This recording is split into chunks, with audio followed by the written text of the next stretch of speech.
Hey guys, my name is Billy Polson, coming to you from DIAKADI Fitness Performance Life in San Francisco.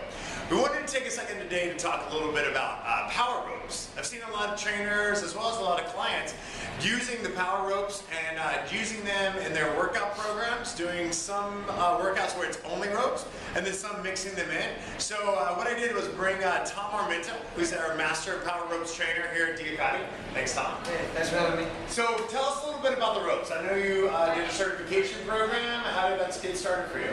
Okay, so about 6 years ago I went to a conference and a guy named John Brookfield, a strongman competitor, and his friend named Mike Martino, they demonstrated the ropes. So I was blown away by them, and I knew that DIAKADI needed to have them because they were an amazing tool to work all kinds of areas.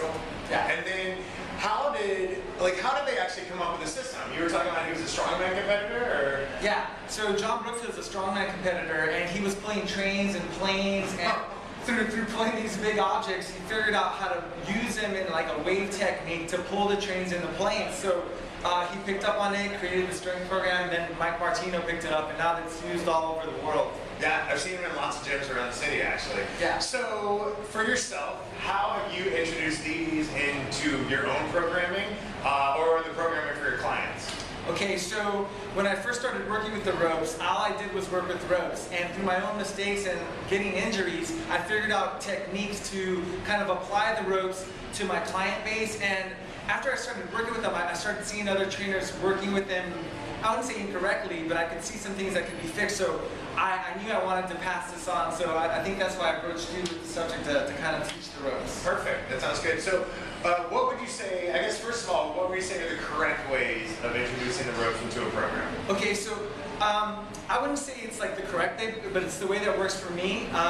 Through my own injuries, like as you get fatigued, if you're only using your upper body and your arms, the rotator cuff gets tired, and what I tend to call the chihuahua muscles, the teres minor and teres major muscles, they think they're bigger than they are, so they overwork themselves, and those tend to like get tight, and then you have trigger points, and then it's a big mess. So what I developed is a technique where you lock your elbows to your rib cage and kind of do a total body technique where you do like a mini squat and then you move your arms. So you work the whole entire body and you don't get injured. You don't overuse the shoulder, you don't overuse the teres minor, teres major, and the whole body gets worked. Cool, thanks. Okay, so let's talk a little bit. So the idea of using full body, let's talk about the different gauge ropes as well, right? Okay. So anything like first off you want to say in terms of how do you determine what size ropes you use? Most definitely. If you're going to be working with the ropes, I highly recommend, well, at least here at DIAKADI we have 3 sizes of rope.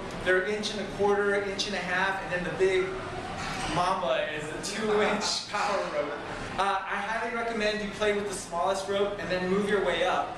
One thing that I see a lot of trainers do, they kind of just grab any rope that they can grab, and I think they need to take a little bit more consideration in the weight of the rope and the size of the rope and kind of master the small ropes and then move forward from there. Cool, nice. So, okay, you mentioned using full body movement for the training. If you're on the smaller rope, is that where you would feel like you could actually introduce or start trying to do some of the more isolated like shoulders and bicep work as well? Definitely, because one of the big things that like Mike Martino teaches is a static position, and that's just basically moving the ropes with the upper body. I highly recommend you do that with 1.25 inches first, and kind of go from there. Kind of let your body acclimate to the system so that you don't overwork those tiny muscles, and you'll get an amazing workout with 1.25 inches. You'll see. Awesome. Yeah. All right, so do you want to take a second, show us some stuff? Sure. Technique-wise. So start on the big rope, right? Okay. Well, this is 1.5 inches. Oh, so this is the middle one. Yeah, this is the middle one, 1.5 inches. You always want like a little bit of slack. Right now I'm just going to do an overhand power rope just right here. Yeah, so I'm going to just use my whole body, lock my elbows into my rib cage, and kind of do like a mini squat.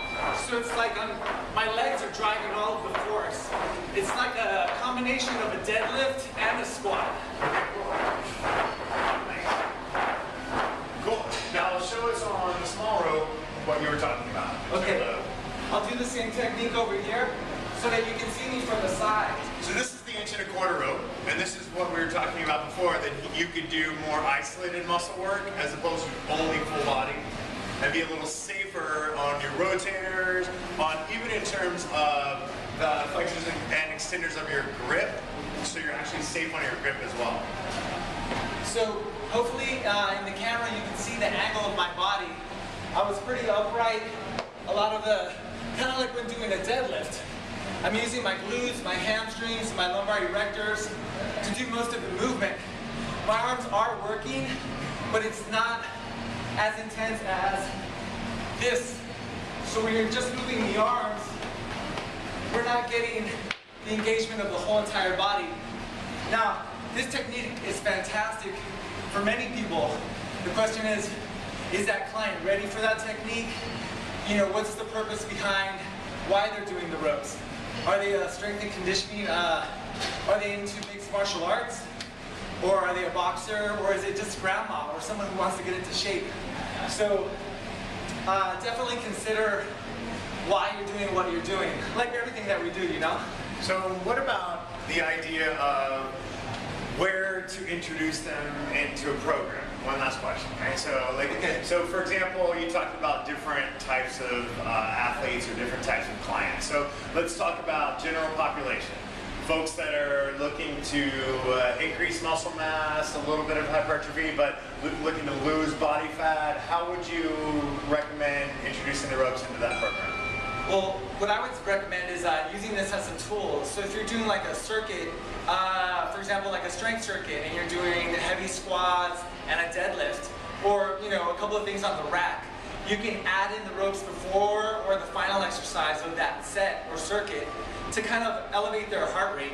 This is going to be fantastic if you're doing like an A, B, C workout, and you can just add in 30 seconds of ropes and then have them go do the squats.